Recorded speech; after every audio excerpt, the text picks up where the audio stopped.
Hey everyone, Kyle once again, and welcome back to another movie review. And just I've been uploading videos recently because I was just taking a little bit of a break.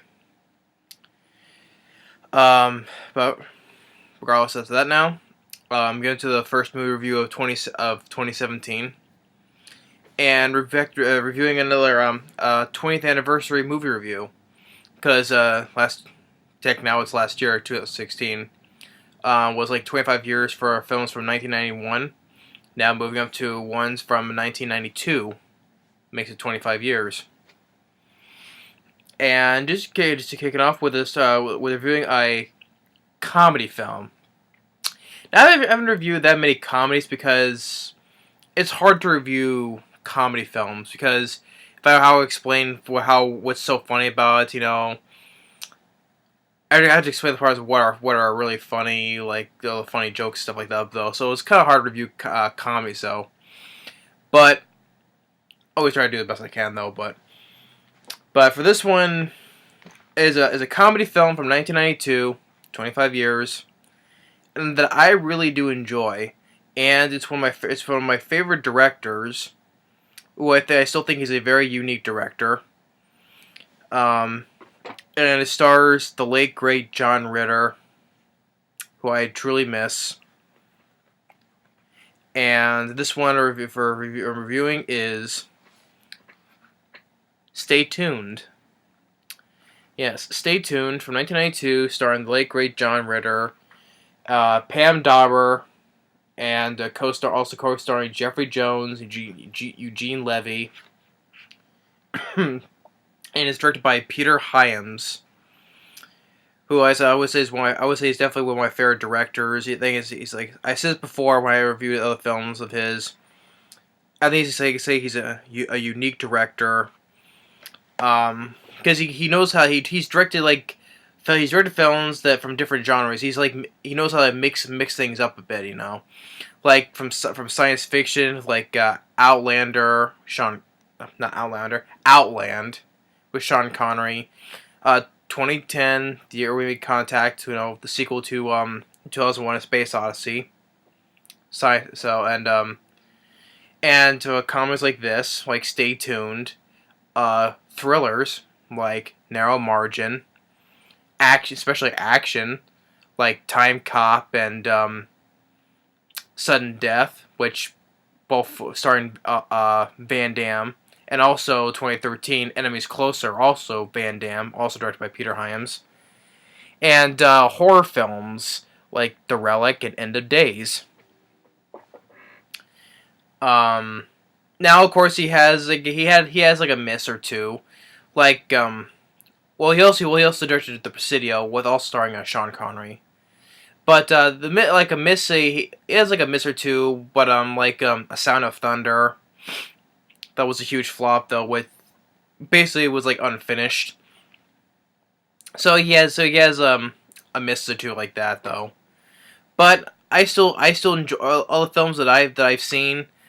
I enjoy the films. I think Peter Hyams did a really great job with those films. That's why I say he's a unique director, and I would say definitely put my top 5 favorite directors. I would say.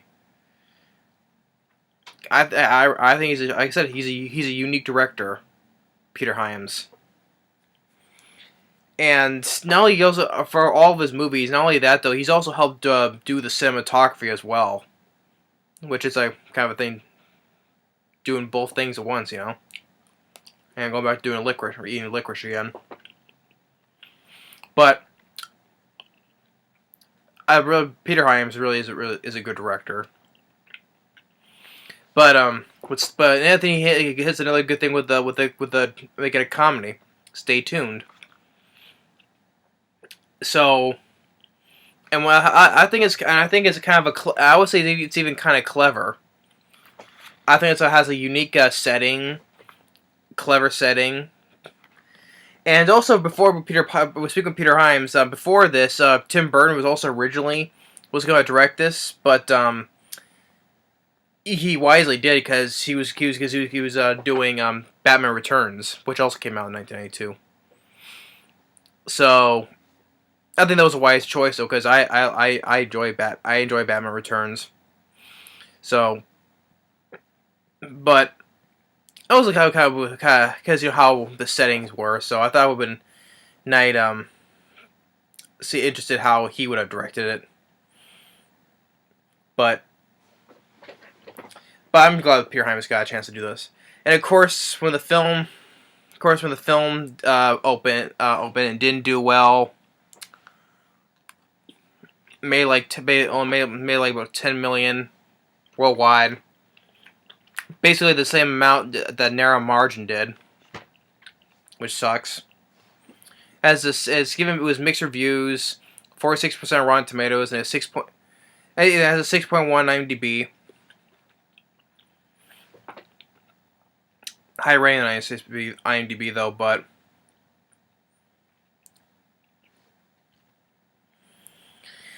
just well, it's like whatever. But I enjoy the film. It's a good comedy. I don't think that nobody talks nowadays. I don't yet another film from back in the day that nobody talks about now. I know that there was a good review by Mike, aka OCP Communications. He did a really good in depth on the review of it. So you can check that out though. But other than that though, I don't think I know there's like a couple, maybe two other people I forget though, but not too many people has reviewed Stay Tuned, which is sad, especially for a film that stars John Ritter, and I always enjoyed John Ritter. But the whole story is that John Ritter, who plays Roy, and Pam Dawber is his wife Helen, and he which first before that you get an opening, but they're like John Ritter's neighbors, like the Sodom bomb. They get visited by Jeffrey Jones, whose name is Spike, to sell them this new TV. And when they listen to they get sucked into the television because they have this huge satellite. And I like how the opening credits are going like kind of like a superhero credits, where like coming in towards you. Okay. And then it opens up with one of John Ritter's kids, his son, narrating it and explaining how his life is normal, and with his mom, who works with this was like a president of this vitamin company, while she's works hard for, and then while her on the flip side that his dad, played by John Ritter, who has like a sucky job selling plumbing supplies.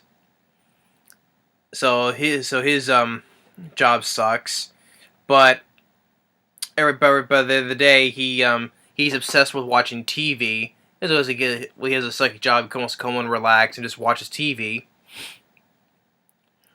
But he's also like kind of like neglecting his wife because she wants to spend time with him though, but she's too busy watching TV. And so the kid, the one thing listen to the kids, they say they're gonna go spend the night at their friend's house while they decide that the parents like to spend some time with each other, like go on and like away for a little bit up to the mountains. And while she's trying to talk to John Ritter, he's too busy focusing on the TV watching a basketball game.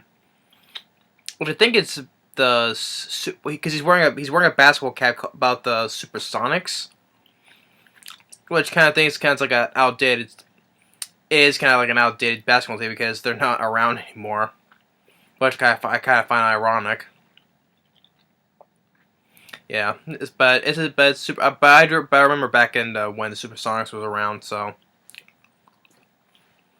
but she gets mad and she leaves for a little bit while Jeffrey Jones, played by Spike,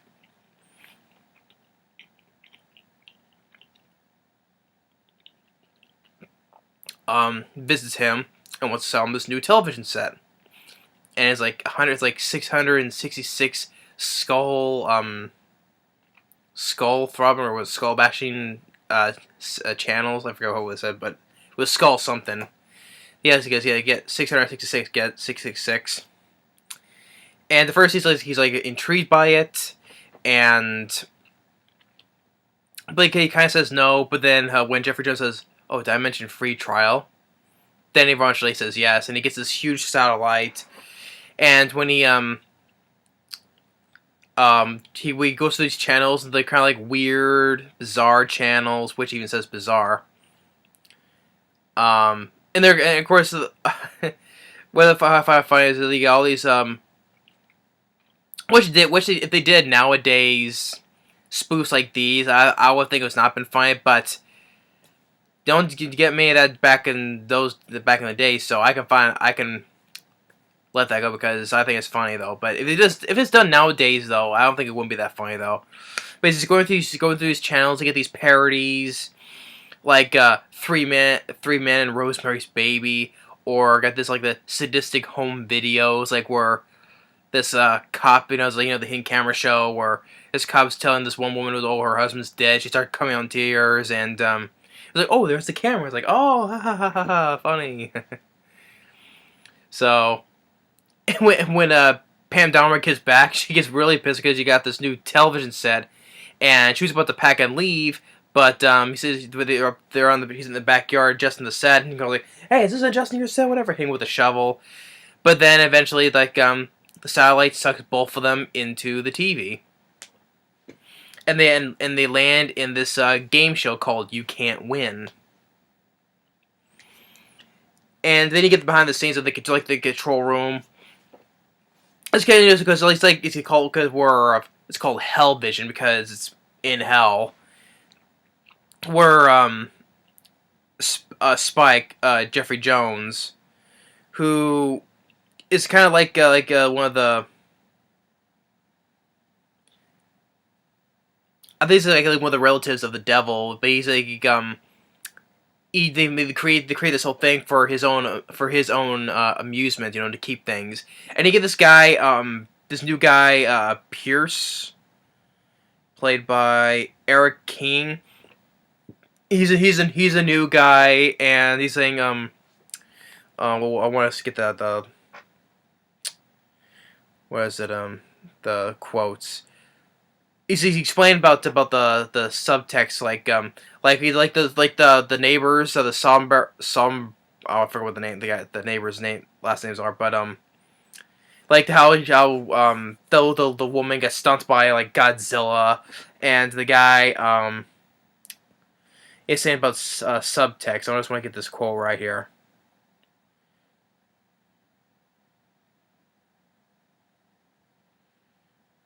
Just scanning through.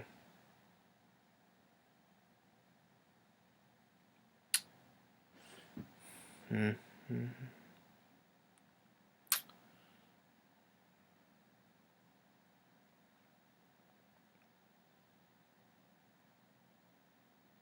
Well, he's explaining about subtext is like explaining how it would create for the boss, saying for his amusements, and one of the ladies how he says no. So Jeffrey Jones saying no subtext. But this is why it's hard to explain comedy, especially the dialogue, because it makes it seem funny when you're watching it. But when I'm trying to explain it, though, it makes it seem not funny though. But when you watch the film, it'll make much more sense when you see it though. That's why I said it's kind of hard to review comedy, straight up comedies. More like the comedies used like in action films or the comedy stuff like that though. But straight up comedy films, I think it's a little hard to review. So that's why I was explaining.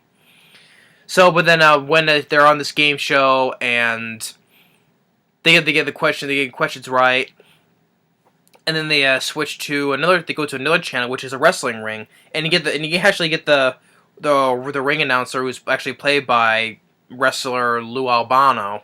Really enough, it was kind of like a nice little appearance. And they're fighting against this do a tag team match against these ones called the Gorgons, and John Ritter is like It's like, I watch a lot of wrestling. It's fake, and he gets hit. It's like, oh, it's not fake. And then when he's like face to face, and he has like that, has a oh shit look scream on his face, like ah. I just love John Ritter. This is so great. The whole cast is a wonderful job, especially John Ritter and Pam Dahmer. And then he gets his ass kicked, and like Pam Dahmer, when she gets like a part of her hair ripped off, she's like, my hair. It takes like I don't know what those things called, but smacks one upside the head and takes out the other one, and then they win. And it's not, and also because it was also a match that's not like it's not typical wrestling matches when you fight to the death though. But they win, and they get down to another channel, which is like a frozen atmosphere type of channel, which is called Northern Exposure. Well, that's what's called. It's called Overexposure. Sorry, that's how that was parodying from Northern Exposure. It's called Overexposure. And by this time, this is when they meet Eugene Levy, because before Eugene Levy, he was also one of the workers working for with Jeffrey Jones, and he makes he pisses Jeffrey Jones off by saying one time because about this one person who got away from, because because the whole gist of this whole thing is that if they survive 24 hours, then they get to go back to they get to go back to back up to where they came from, back to reality. And Eugene Levy tells what happened to that one Peruvian one who escaped, and Jeffrey Jones gets mad, gets his universal remote, and banishes Eugene Levy into the TV. That's where they in the frozen wilderness where they meet John Ritter, Pam Dahmer, and he explains some, and then we get attacked by wolves, but that Eugene Levy, he gets taken by the wolves because he's already dead, so it doesn't hurt him anything though. So when John Ritter and Pam Dahmer, they push the shack over the conduit, they jump through, and you get, I would say it's one of my favorite parts of the movie, because they land in a cartoon, and the animation is done by Chuck Jones. But I recently reviewed that the Christmas the original How Grinch Stole Christmas, Chuck Jones, legendary animator Chuck Jones, for like I said, the Looney Tunes, Tom and Jerry, and etc. And really well done animation by Chuck Jones, really well done. Of course, Warner Brothers make it apparently like a Looney Tunes show. So yeah, this is one of my favorite parts of the movie, and they're animated mice, and they get chased by this robot cat. Of course, doing typical cartoon stuff. They plan to lure the cat. One plan to lure the cat to the bathtub to electrocute it, and they escape through. Like there's one on the next channel into a mouse hole, but Pam Dahmer escapes through first, but John Ritter gets a little bit behind, but so he has a plan to take care of the robot cat, while he writes a letter to the Acme company from Looney Tunes to send a robot dog to get the cat, and then before he enters the mouse hole with the next channel, is like that's typical with the Porky Pig. Porky Pig, doing the that's all, folks, with the Looney Tunes theme. And then since he got separated, and you get to another, I thought it was another well done parody. You know how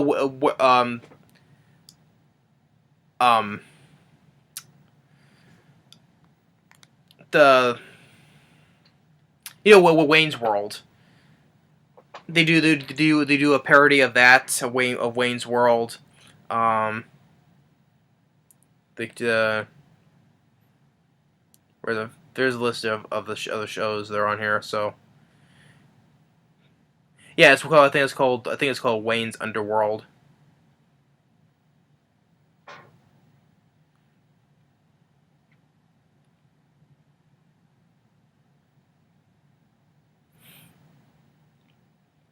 But something like that. That's doing the parodies of what Mike Myers did, and I thought it's way. Yeah, it's Dwayne's World. Dwayne's World sketch. From Saturday Night Dead. Yeah, and for playing this to the two guys who plays for Mike Myers and I forget who the other guy's name is. I haven't seen Wayne's World in a long time, so. But the two guys playing those two characters, I thought they were playing very funny, and they have John Ritter strapped to a chair, and they're showing how they have like a Playboy, right, where a picture photos of his wife, and and John Ritter's like, what? And then it shows one of her daughters, he's like, you creeps, and they do camera focusing on do close up on John Ritter. They're like and another one and the next time with a hot fire poker. And then he gets out of the way, he cuts the ropes, and he gets out of there. And when he leaves, the two of them sitting there were like, bogus. So, and then now he enters the next channel. And while it's going on, the son, Daryl, he's noticing that their parents are in the television. And he's trying to tell the sister, but she has friends over. But even though he doesn't believe that, she doesn't believe that. And now he gets to the next one where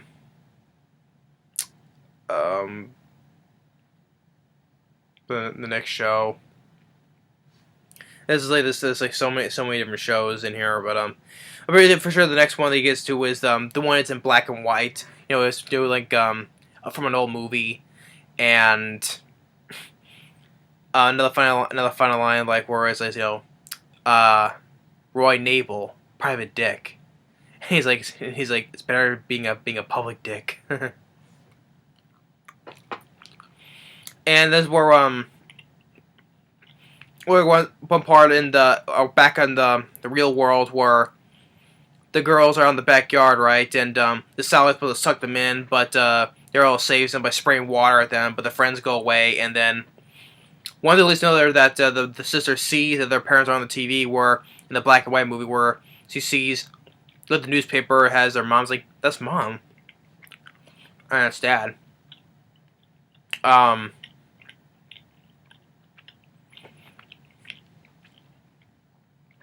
And they go to this club where the neighbors Stromberg. Sunbomb. I can't pronounce the last name. Sunbomb. And he's kind of like a mob boss, and he's brought there because he had his own remote when he's brought in, so he can change different channels if he wants to. And then this random guy comes in and starts shooting up the place, and he gets shot. And they get his remote. And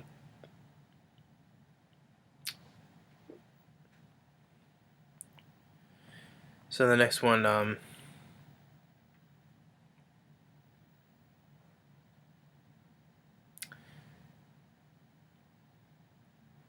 next channel they go to is in the French Revolution, called Off with His Head. So that's what's called. And this is where we meet with Eugene Levy again, because he has now he has no leg and no arm. They said to just hold out, and also John Ritter is in women's clothes, and they try to find it, and their time was almost up, and while this is the son has to find a way how to get them out of there, so he has planned to rig. He has his own little satellites, you can see from the beginning, to play with the TV stuff, right? And he has to put some parts together to hack into the satellite, And just when at least another when John Ritter is getting captured, he's supposed to go to the off of his head the guinea tea, and one part where the son managed to hack through the satellite and pretends to speak to people in the television. Is like, this is God, and like everyone's all getting down on their knees and telling to release him. And Jeffrey Jones, he's getting back there. He's getting pissed because just when he's about to have him, um, what was it? Just before when he's getting released, and he lets the time is up, right? And only because there was one catch though. The content earlier, because when John Ritter got the contract to sign the TV, it was only for him. But his wife got into it without. She's basically like going along for the ride, so he can let him go, but she has to stay here. She's basically what he says a trespasser. They're on their own. So, but he gets cut loose. He goes back to the real world, but he has to go back there to save her. And with Jeffrey Jones, he sends himself into the television, and since it captures her and puts her like in a western type of channel, like ties her up and there's dynamite in the back and to get hit by a train. So.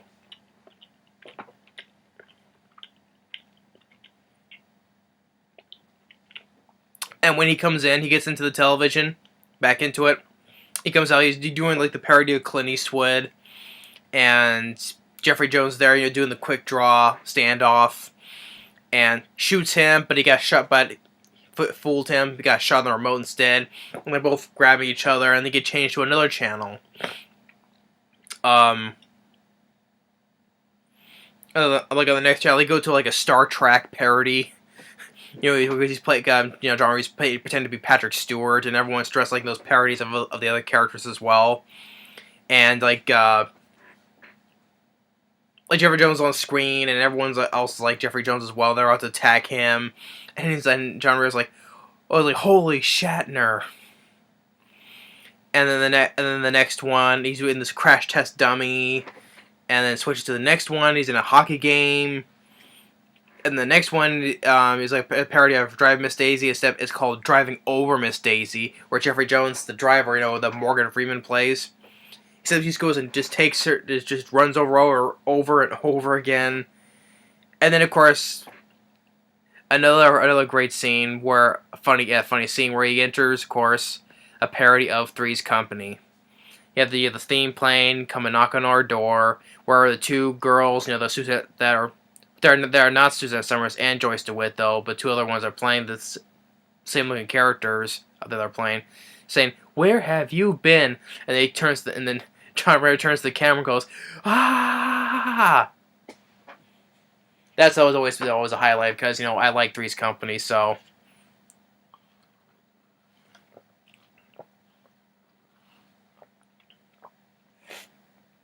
I thought there was another funny moment though.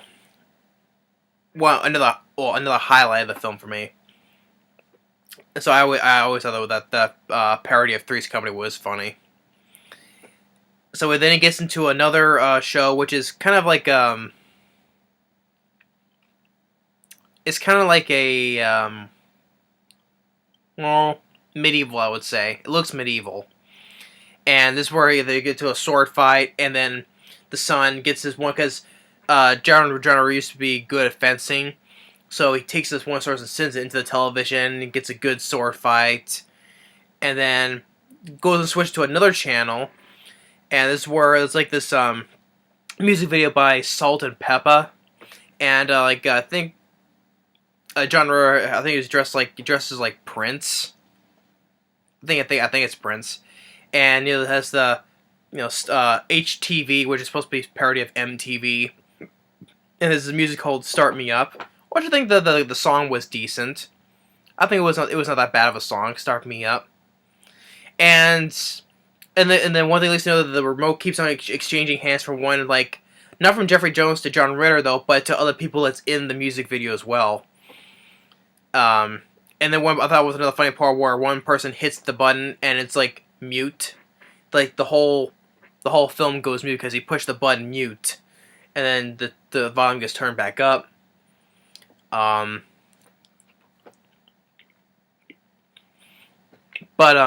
the lead guy of Salt and Pepper has a remote, and Jeffery just like, give it to me, but he gives it to John Ritter, and now Jeffrey Jones is like scared of him. It's like, hey, we can work together, we can be number one.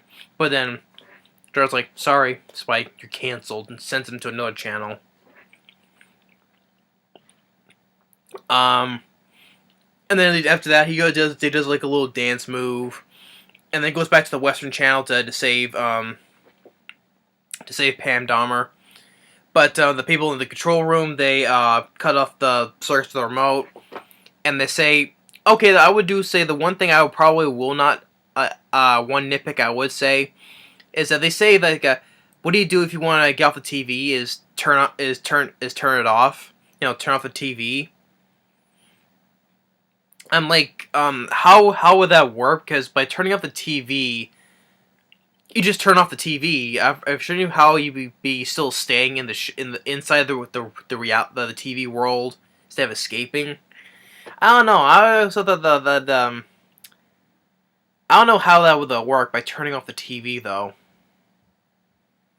Well, but still, since I'm having a fun time with the film, I can let that go. But still, this is like a nitpick, but I still have fun with the film. So ultimately, they escape from the place, and after that, the satellite melts down back into the ground. Not that bad of a CGI effect. It's not that bad. Well, actually, before it melts, the neighbor's dog starts attacking them, and John Ritter's like, whoever opened the gate up is grounded for a week. Then the satellite sucks in the dog, and then it melts down into the ground. And then he says, "Okay, whoever left the gate open gets double their allowance." So then after that, now that John Ritter is now out of that plumbing business, and now he starts his own fencing school, because that's what he was good at, fencing. So he's now teaching a fencing class, and back with in the TV world. Jeffrey Jones is back in that medieval. We were fencing with John Ritter of that channel. He's hiding on the chandelier because the dog is down there wanting to get him, and Eugene Levy is there, and he goes into, and I guess because he basically gets the last laugh because he's supposed to be a funny guy, and he says like, oh, but it's kind of nice for you to drop in. And he's like, ha ha ha, cuts him down, and then he leaves for him to get attacked by the dog. And now that guy, Pierce, Erik King, is now in charge of that place. Now he's like, you need to do like lighting up the cigarette, like what Jeffrey Jones was. And he's like, I get his parking space. So, and that was before the fencing parts, the end of that scene. So after that shows John Ritter with the fencing school. Nowadays, giving up the TV now. But yeah, and as the credits are going, you get more parody titles of TV shows. So overall, yeah, I enjoy Stay Tuned. It's always been such a fun comedy to watch, especially for a fan of John Ritter, or for a guy who's just no longer with us, sadly. I enjoy this film. It's a great comedy, especially with the great directing by Peter Hyams. It's taken up for film that didn't cost what was about. It made $10 million, sadly though, but maybe what? It was basically like a flop. I think it was like 20-some million. It was a flop, sadly. This one didn't deserve to flop. It was such a fun comedy, like. Aliens are there, like Hellraiser, like the crash test dummy right there, or it's not in black and white though, but the old movie, then the cartoon, and of course there is him screaming with the Three's Company scene. Yeah, I enjoy Stay Tuned. I want to review this quite some time, but now it's turned to It's 1992, 2017, 25 years. So it's the right time to do it. So yeah, 25 years later, it's still such a fun, entertaining comedy film. I highly enjoy this film. The cast does a great job, especially John Ritter and Pam Dahmer. Jeffrey Jones was fun as Spike. Other supporting cast members. Eugene Levy as the guy Crowley. I thought he was pretty funny as well. Which, of course, I said before, he hasn't done much recently, except he recently had the voice role in Finding Dory, where he voiced Dory's father. I was like, okay, that's kind of odd because he hasn't done anything in quite some time. Okay, but I like Eugene Levy. I thought he was perfectly funny in this film. The two kids, David Tom and Heather McComb. I thought they were perfectly fine as well. I didn't think they were that annoying, so they were perfectly good on their own. The guy who played Pierce, Erik King, I thought he was fine as well. And this is like supporting cast, other stuff like nice little appearances by Lou Albano in the wrestling scene. The animation, the cartoon scene, one of my favorite parts of the movie. The great animation by Chuck Jones. The parodies of all the different kinds of channels, like I said, like especially the titles like 3 Man and Rosemary's Baby, or the Sadistic Home Videos, or of course the Three's Company spoof. What was another one? Oh, the version of Wayne's World. I thought that was pretty funny as well. Or Silencer of the Lambs. There was a commercial where these kids won't shut up, and they put like to silence them. They just put the Hannibal Lecter mask on them to silence them. Even the dog was wearing one. I thought that was pretty funny as well.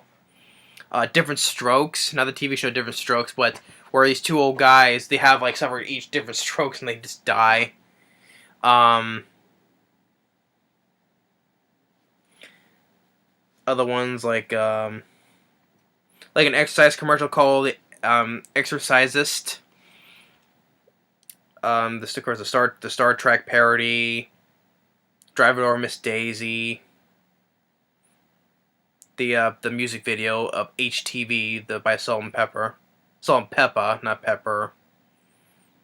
But yeah, these are parodies, especially for TV, especially if it's TV shows. I thought it was pretty funny. Nowadays, I don't think it was like because nowadays spoofs are not funny anymore, especially all the dumb ones, and stupid, lame ones, like Meet the Spartans and like Epic Movie or Disaster Movie. Those pieces, oh god, those god awful comedies. I don't know why. I don't see how people think those are funny, unless there are fans of those kind of spoofs.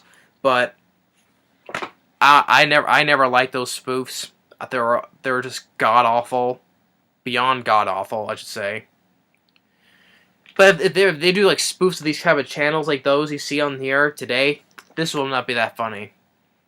Here back then, I thought they did pretty well. It was funny how they did with it.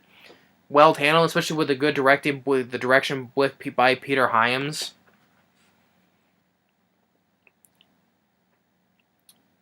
But I enjoy the film, and it's a very well paced movie. It's only about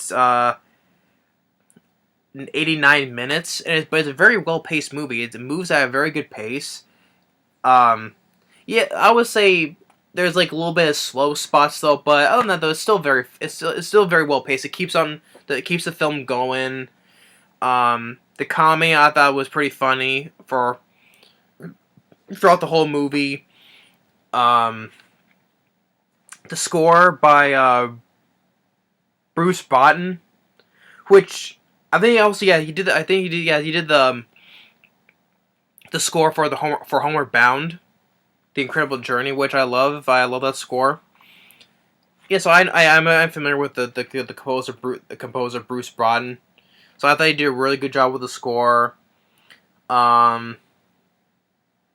was to the cinematography, because Peter Hyams also helps do the cinematography as well, which he does a good job as well. I just really do enjoy the film. I think the story or plot, it's clever. It's pretty clever, and how the way they handle like sucked into a TV world, which I don't see nowadays.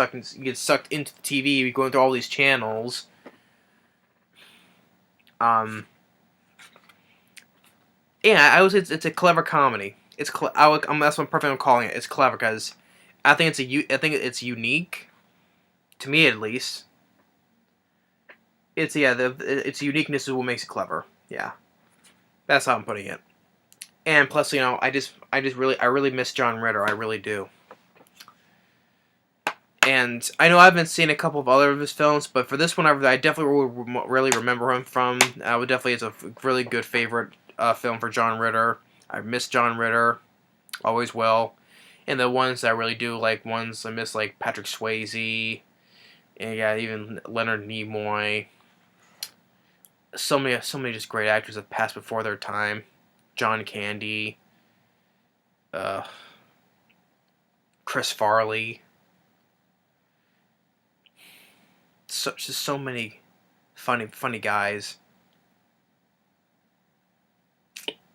Yeah, just totally sucks. But yeah, that's my review for Stay Tuned. Another great film from director Peter Hyams. Really another really great one. And it's a good way to kick off this year for 2017. 25 years later, or the 25th anniversary of review of Stay Tuned, I think it's still a pretty damn good funny movie. Yeah, that's what I'm putting it. Clever, unique, still a pretty damn good funny movie. Especially if anyone was a fan of John Ritter. So, yeah, so that's my 25th anniversary movie review for Stay Tuned. And I'll say another good film from director Peter Hyams. That's what I'm just pointing out, because I enjoy him as a director. Definitely one of my favorites. And he's a unique director, like I said. But anyway, if anyone's not seen Stay Tuned, I highly advise to watch this. But if people don't like it, that's fine. But I would recommend it. But thanks for watching. Stay tuned on the next movie review, and we'll see you later.